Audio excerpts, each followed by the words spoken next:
थोड़ा दोस्तों आज हम लोग फ्रेंच फ़नन के बारे में पढ़ेंगे। ये बहुत ही महत्वपूर्ण विचारक होने वाले हैं। तो ये है दोस्तों कुछ मेरे बारे में, इसको आप देख सकते हैं। चलिए देर न करते हुए टॉपिक में आगे बढ़ते हैं।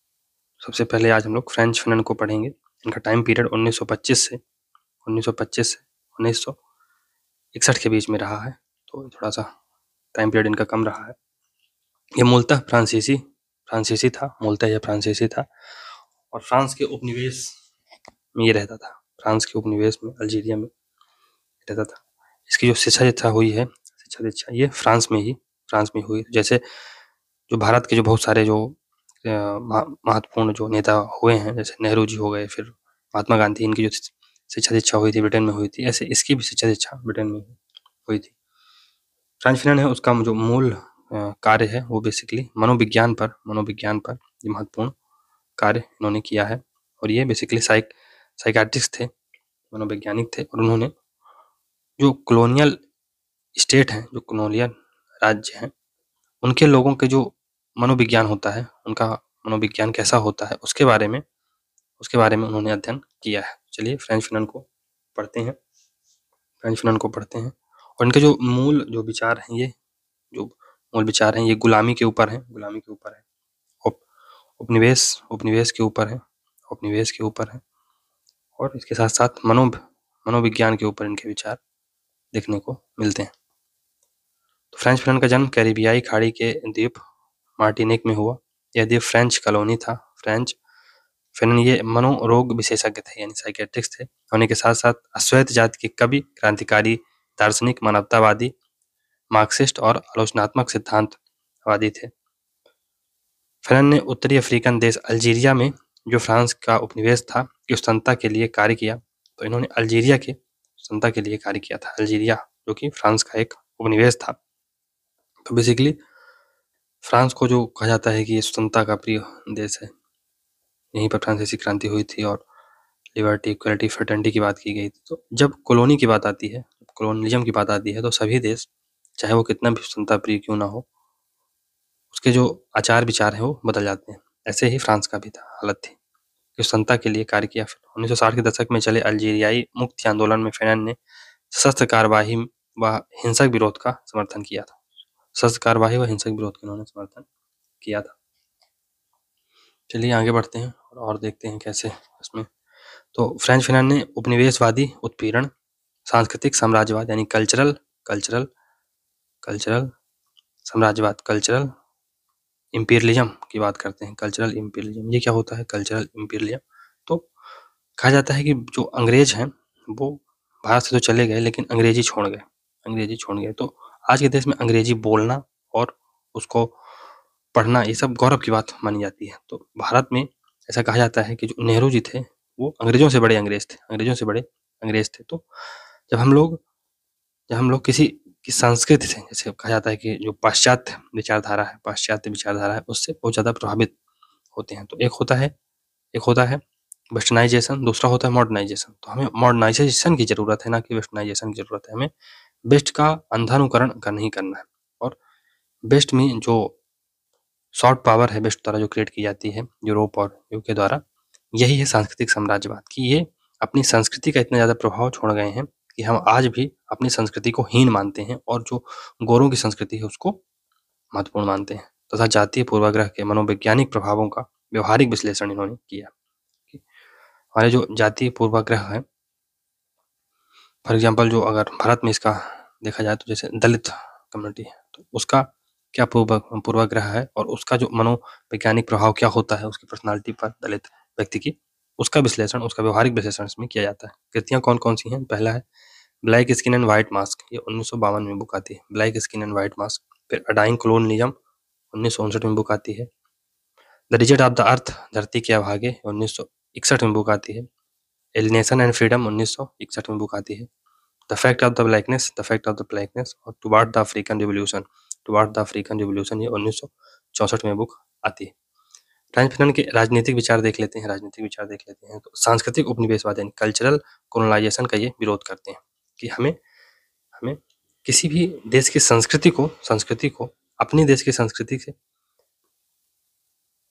बहुत ज़्यादा पेडेस्टल पर या कि ऊपर नहीं रखना है। हमारे देश की संस्कृति है, जो भारत में शुरू में जो मॉडरेट्स थे, वो ब्रिटेन को, जो ब्रिटेन का राज था, उसे ब्लेसिंग इन डिस्गाइज मानते थे। तो दादा भाई नौरोजी हो गए, सुनेंद्र बनर्जी हो गए, ये तो ब्रिटिश राज था, उसे बहुत महत्वपूर्ण मानते थे, उसको, उसकी प्रशंसा करते थे। लेकिन जब हम आगे चल के देखते हैं, एक्सट्रीमिस्ट को देखते हैं, तो वो इसका विरोध करते हैं और अपने स्वदेशी पर वो फोकस करते हैं और अपनी जो सांस्कृतिक विरासत है, तो हम देखते हैं कि जो तिलक है, वो शिवाजी महोत्सव और गणेश उत्सव साथ करते हैं। तो जो अपनी संस्कृति है, उसको जगाने का प्रयास करते हैं और सांस्कृतिक साम्राज्यवाद है, उससे निपटने का काम किया जाता है भारतीय स्वतंत्रता आंदोलन में। यही है सांस्कृतिक उपनिवेशवाद। फिल्म ने अपनी कृति the black skin and white mask में उपनिवेशवाद व गुलामी के सांस्कृतिक व सामाजिक दुष्प्रभावों का विश्लेषण किया। फिल्म ने रुडयार्ड किपलिंग द्वारा समर्थित व्हाइट मैन्स बर्डन थ्योरी का विरोध किया है। फिल्म के अनुसार श्वेत जातियां नस्लीय श्रेष्ठता के भाव से ग्रसित हैं।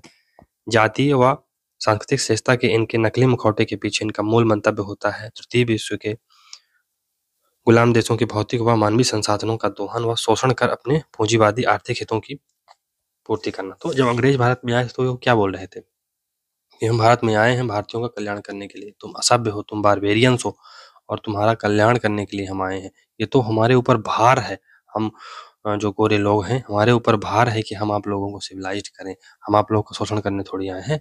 लेकिन वो इस तरह की बात करते थे, लेकिन उनका जो मूल मंतव्य क्या था, वो भारत की जो अपार संपदा थी, भारत के जो रिसोर्सेज थे, उनको लूटना चाहते थे। तो अपनी जो ओरिजिनल जो उनकी बिल थी, उसको वो छिपा कर भारत के वेल्थ को लूटना चाहते थे। तो यही बात होती है कि हिडन में कुछ होता है और आदमी बोलता कुछ है। फिल्म के अनुसार श्वेत जातियों को सभ्य बनाने का जो श्वेत जातियों पर भार है, एक कपोल कल्पना है। तो ये यूटोपिया है, इसका कोई औचित्य नहीं है। भारत या कोई भी देश हो, अपने आप में समृद्ध था। क्या अंग्रेजी ही या कि जो ब्रिटेन की संस्कृति है, वही सर्वश्रेष्ठ है क्या? अभी तक आप पूरा धर्म युद्ध लड़ रहे थे, आपके यहाँ अंधकार का युग था। कहाँ भारत जो सदियों से महान देश बना रहा, चीन जैसी सभ्यताएं रही हैं, उनको आप क्या असभ्य बोल रहे हैं, कैसे बोल सकते हैं? तो ये एक कपोल कल्पना। गोरी जातियों की सांस्कृतिक श्रेष्ठता का यह भाव अश्वेत लोगों के मस्तिष्क व मनोविज्ञान पर हीन भावना के गहरे घाव डालता है। तो फ्रेंच फिल्म कहता है कि ये जो अश्वेत लोगों पर जो जाति श्रेष्ठता है, जो गोरी जातियों की, उससे उनके मस्तिष्क और मनोविज्ञान पर गहरा घाव पड़ता है और वो सदियों तक ऐसे उभर नहीं पाते हैं।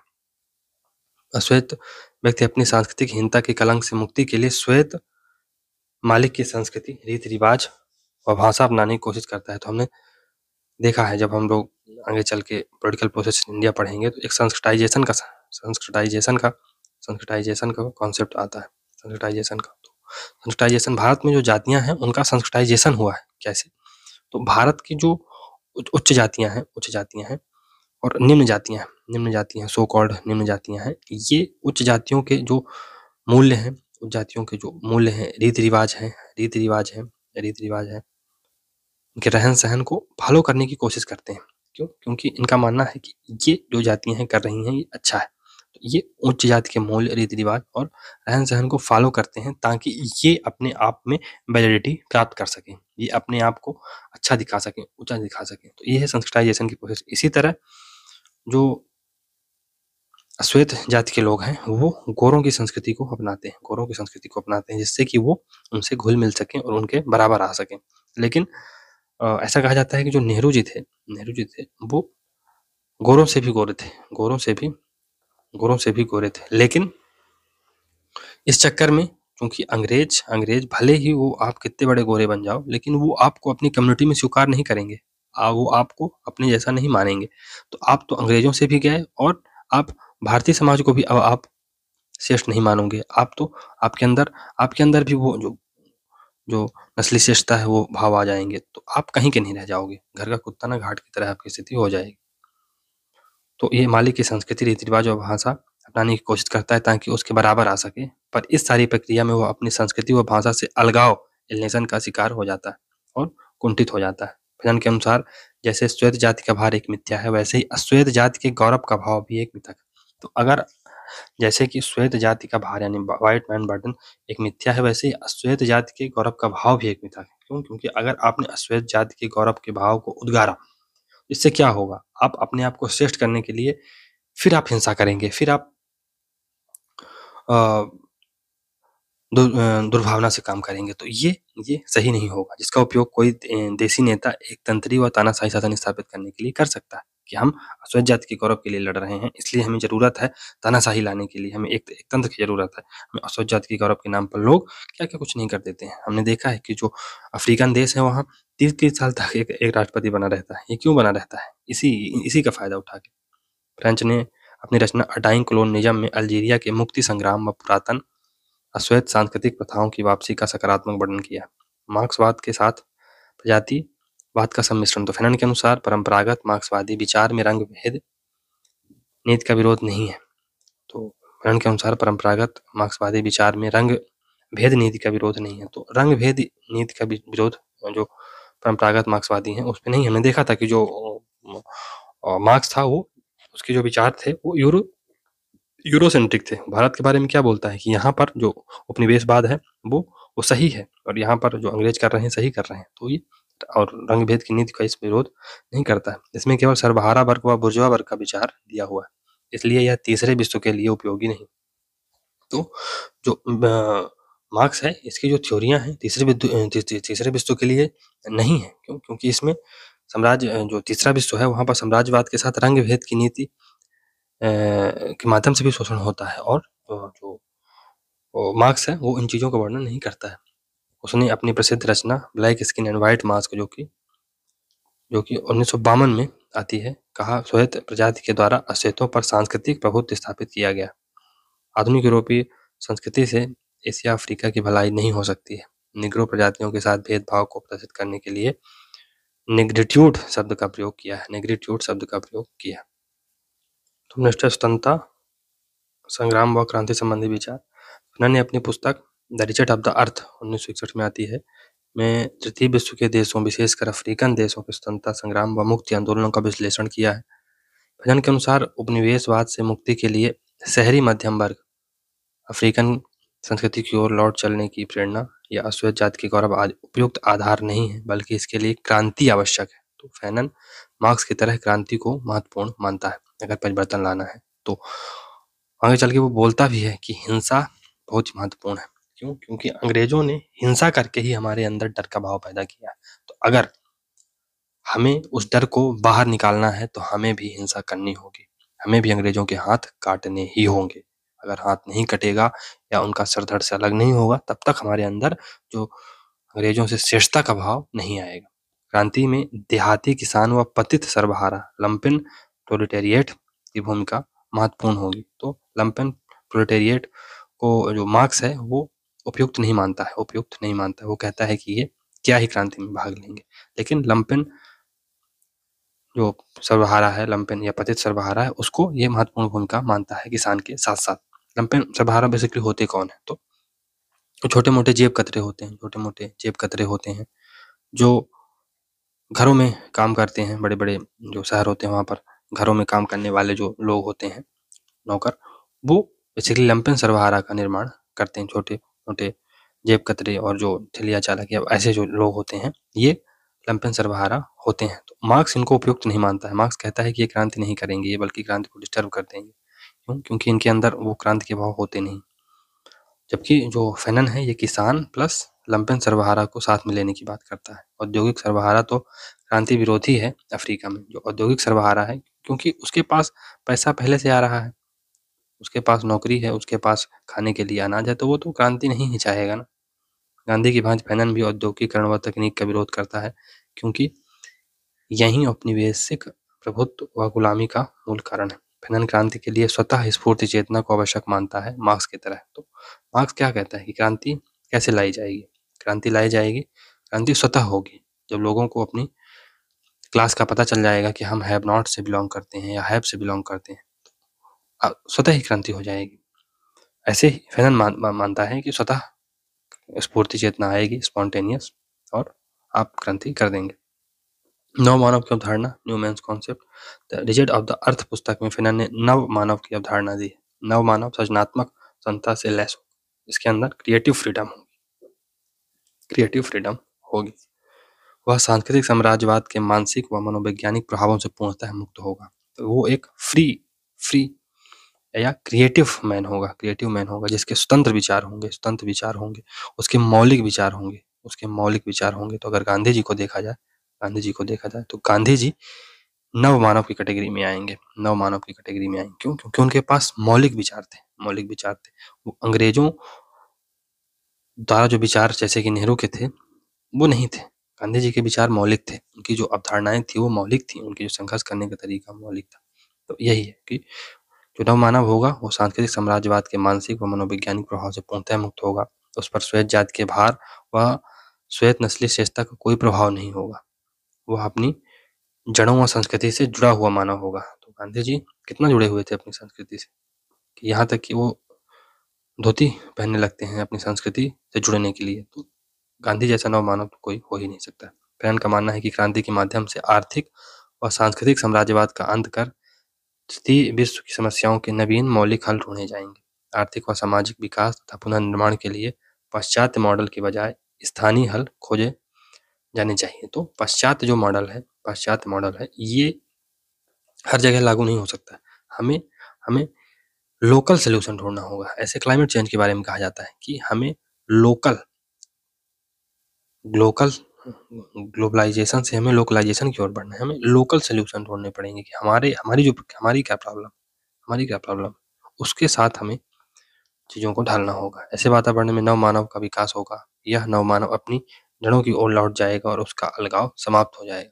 तो वही जो हमने कहाँ पढ़ा था, प्रगति की ओर लौट चलो या अपनी जड़ों की ओर लौट चलो, हमने रूसो को पढ़ा था। तो वही नव मानव होगा, इसके पास मौलिक विचार होगा। समाजवाद का समर्थन किया है। तो फैनन पूंजीवाद को एक शोषणपरक व रंग भेद मूलक शासन प्रणाली मानता है।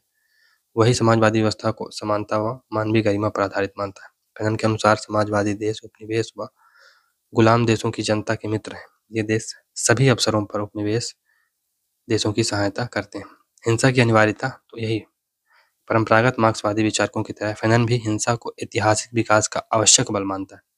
बंदूकों व तोपों के प्रहार से यूरोपियंस ने अफ्रीकियों को गुलाम बनाया था। इस औपनिवेशिक हिंसा का जवाब केवल सशस्त्र संघर्ष द्वारा ही अफ्रीकी दे सकते हैं।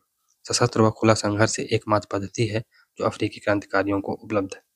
फैनन जनता के द्वारा हिंसा